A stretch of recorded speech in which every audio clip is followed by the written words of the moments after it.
Hi అండి. ఈరోజు మన ఛానల్లో కొత్తగా నేను వీడియో అప్లోడ్ చేయాలనుకుంటున్నాను. అది చేపల ఫ్రై.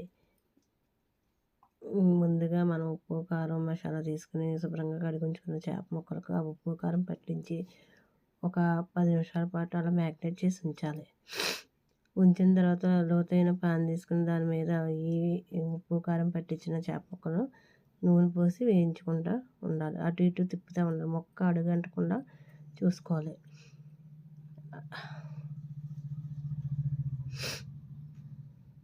అలా ఒకదాని తర్వాత ఒకటి అడుగంటుతుందేమో చూసి అటు ఇటు తిప్పుతా పైన కొత్తిమీర జల్లుకుంటే మన ఎంతగా రుచిగా ఉండే చేపల వేపుడు రెడీ అయిపోతుందన్నమాట. ఇది నా ఫస్ట్ వీడియో. ఏదైనా తప్పులు ఉంటే మీరు సరిదిద్దుతారని కోరుకుంటున్నాను. ప్లీజ్ మై ఛానల్ సబ్స్క్రైబ్ చేయండి ప్లీజ్.